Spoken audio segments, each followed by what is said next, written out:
बीदर के एक दिवसीय दौरे पर आज ऊर्जा मंत्री केजे जॉर्ज पहुंचे।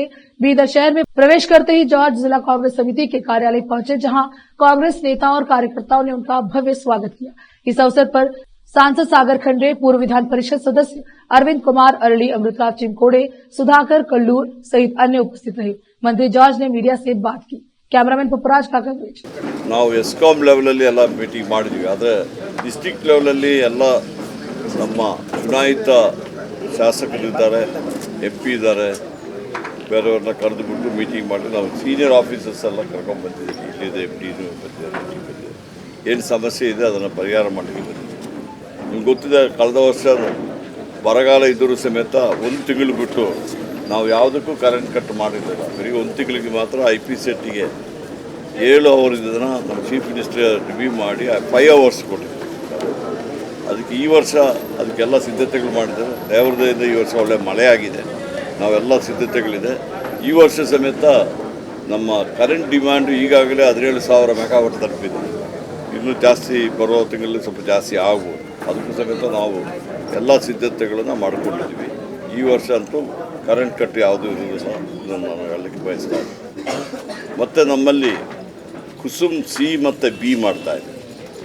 ರೈತರಿಗೆ ಹಗಲು ಹೊತ್ತು ಅಲ್ಲೇ ಕರೆಂಟ್ ಕೊಡಲಿಕ್ಕೆ ಈಗಾಗಲೇ ನಾವು ಸುಮಾರು 3,000 ಮೆಗಾವಾಟ್ ಅಷ್ಟು ಅದಕ್ಕೆ ಟೆಂಡರ್ ಕರೆದಿದ್ದೀವಿ. ಈಗಾಗಲೇ ಕೆಲಸಗಳು ಪ್ರಾರಂಭ ಆಗಿದೆ. ಸ್ವಲ್ಪ ಅದನ್ನೆಲ್ಲ ನಾನು ರಿವ್ಯೂ ಮಾಡ್ತೀನಿ. ಅದಾದರೆ ಏನಾಗ್ತದೆ ಅಂತ ಅಲ್ಲಿಯೇ ಕರೆಂಟ್ ಕೊಡುವ, ಅಲ್ಲಿಯೇ ಸ್ಥಳೀಯವಾಗಿ ಅಲ್ಲಿಯೇ ಕರೆಂಟ್ ಉತ್ಪಾದನೆ ಮಾಡಿಬಿಟ್ಟು ಅಲ್ಲಿಯೇ ಸಬ್ಸ್ಟೇಷನಿಗೆ ಫೀಡ್ ಮಾಡಿ ಅಲ್ಲಿ ಆ ಏರಿಯಾದಲ್ಲಿರುವ IPSETಗಳಿಗೆ ಅಲ್ಲಿಯೇ ಕರೆಂಟ್ ಕೊಡಲಿಕ್ಕೆ ಇರುವ ಒಂದು ಕಾರ್ಯಕ್ರಮ ಇದು. ಬಹುಶಃ ಇದು 1-1.5 ವರ್ಷದಲ್ಲಿ ಸಂಪೂರ್ಣವಾಗಿ ಅದನ್ನು ಜಾರಿಗೆ ಬರುವಂಥ ಕೆಲಸ ಕ್ಯಾಬಿನೆಟ್ ಮತ್ತು ಚೀಫ್ ಮಿನಿಸ್ಟ್ರು ಅವ್ರನ್ನ ನಿರ್ಧಾರ ತಗೊಂಡು ಮಾಡ್ತಾಯಿದ್ದೀವಿ. ಅದು ಪ್ರೈವೇಟ್ ಅವರಿಗೆ ಟೆಂಡರ್ ಬರೆದು ಕೊಟ್ಟಿದ್ದೀವಿ. KERC ಅವರು ₹3.19 ನಿಗದಿ ಮಾಡ್ತಾರೆ, ಅದು ಮ್ಯಾಕ್ಸಿಮಮ್. ಮತ್ತು ಟೆಂಡರ್ ಕರೆಯುವಾಗ ಕೆಲವು ಜಾಗದಲ್ಲಿ ಅದಕ್ಕಿಂತ ಕಡಿಮೆ ಆಗಿದೆ.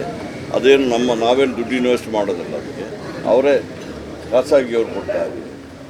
ನಾವು ಅವರಿಗೆ ಲ್ಯಾಂಡು ಗೌರ್ಮೆಂಟ್ ಲ್ಯಾಂಡ್ ಇದ್ದರೆ ನಾವು ಲ್ಯಾಂಡ್ ಗೌರ್ಮೆಂಟ್ ಲ್ಯಾಂಡ್ ಇದ್ದರೆ ಲ್ಯಾಂಡ್ ಕೊಡ್ತೀವಿ. ಅದಕ್ಕೋಸ್ಕರವಾಗಿ ಈಗ ಗೌರ್ಮೆಂಟ್ ಲ್ಯಾಂಡ್ ಇದ್ದರೆ ಇನ್ನೊಂದು ಮಾಡಿದ್ದೀವಿ. ನಮಗೆ ಫ್ರೀಸ್ ಗೌರ್ಮೆಂಟಿಂದ ಬಂದರೂ ಸಮೇತ CMO ಒಂದು ಆದೇಶ ಕೊಟ್ಟಿದ್ದಾರೆ. ಅದು ಯಾವ ಪಂಚಾಯತಲ್ಲಿ ಯಾವ ಸಬ್ಸ್ಟೇಷನ್ ಇರ್ತದೆ, 1 ಎಕರೆಗೆ 25,000 ರೂಪಾಯಿ ಇದೆ. ಗೌರ್ಮೆಂಟ್ ಲ್ಯಾಂಡಿಗೆ 25,000 ರೂಪಾಯಿಗೆ ಅದು DC ಹತ್ರ ಡಿಪಾಸಿಟ್ ಮಾಡ್ತೀವಿ.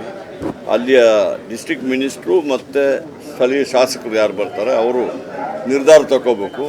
ಆ ಪಂಚಾಯತಿಗೆ ಅಂಗನವಾಡಿ ಇರ್ಬೋದು, ಸರ್ಕಾರಿ ಶಾಲೆ ಇರ್ಬೋದು, ಅಥವಾ ವಾಟರ್ ಸಪ್ಲೈ ಇದ್ದುಬಿಟ್ರೆ ಅದಕ್ಕೆ ಹಣವನ್ನು ಉಪಯೋಗಿಸಬೇಕು ಅಂತ ಅವ್ರ ನಿರ್ಧಾರ ತೆಗೆದುಕೊಂಡು ಮಾಡ್ತಾರೆ. ಅದರಿಂದ